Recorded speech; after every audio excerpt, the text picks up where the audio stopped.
I would have been out here a little bit sooner, but they gave me the wrong dressing room, and I couldn't find any place to put my stuff. And I don't know how you are, but I need a place to put my stuff. So that's what I've been doing back there, just trying to find a place for my stuff. You know how important that is. That's the whole meaning of life, isn't it? Trying to find a place for your stuff. That's all your house is. Your house is just a place for your stuff. If you didn't have so much goddamn stuff, you wouldn't need a house. You could just walk around all the time. That's all your house is. It's a pile of stuff with a cover on it.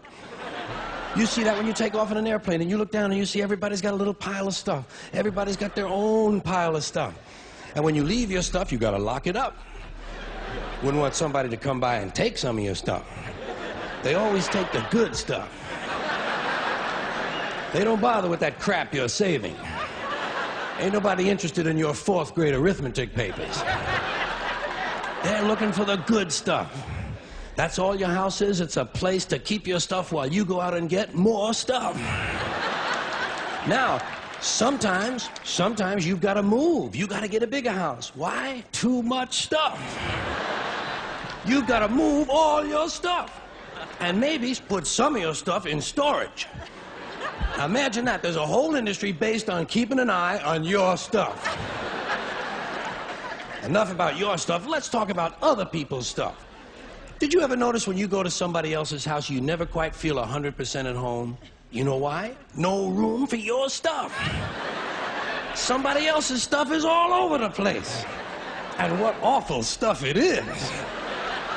Where did they get this stuff? And if you have to stay overnight at someone's house, you know, unexpectedly, and they give you a little room to sleep in that they don't use that often, someone died in it 11 years ago, and they haven't moved any of his stuff. Or wherever they give you to sleep, usually right near the bed, there's a dresser, and there's never any room on the dresser for your stuff. Someone else's shit is on the dresser. Have you noticed that their stuff is shit, and your shit is stuff? Get that off of there. Now, sometimes you go on vacation, you gotta bring some of your stuff with you. You can't bring all your stuff, just the stuff you really like. The stuff that fits you well that month.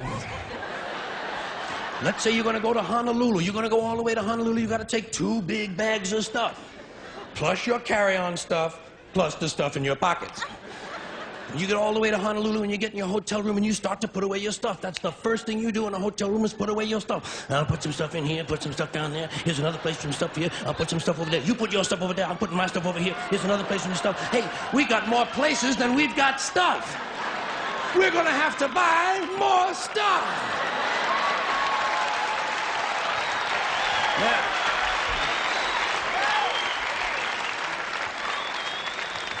And you put all your stuff away, and you know that you're thousands of miles from home, and you don't quite feel at ease, but you know that you must be okay because you do have some of your stuff with you. And you relax in Honolulu on that basis. That's when your friend from Maui calls and says, hey, why don't you come over to Maui for the weekend? Spend a couple of nights over here. Oh, shit, no. Now what stuff do you bring? Right, you've got to bring an even smaller version of your stuff. Just enough stuff for a weekend on Maui. And you get over, and you're really spread out now. You've got shit all over the world. You've got stuff at home, stuff in storage, stuff in Honolulu, stuff in Maui, stuff in your pockets. Supply lines are getting longer and harder to maintain. But you get over to your friend's house in Maui and they give you a little place to sleep, and there's a little window ledge or some kind of a small shelf, and there's not much room on it, but it's okay because you don't have much stuff now. And you put what stuff you do have up there. You put your imported French toenail clippers, your odor readers with the 45-day guarantee, your cinnamon-flavored dental floss, and your Afrin 12-hour decongestant nasal spray. And even though you're a long way from home, you know that you must be okay because you do have your Afrin 12-hour decongestant nasal spray. And you relax in Maui on that basis. That's when your friend says, hey, I think tonight we'll go over the other side of the island and stay at my friend's house overnight. Oh, shit, no. No! What do you bring? Now you just bring the things you know you're gonna need. Money, keys, comb, wallet, lighter, hanky, pen, cigarettes, contraceptives, Vaseline, whips, chains, whistles, dildos, and a book.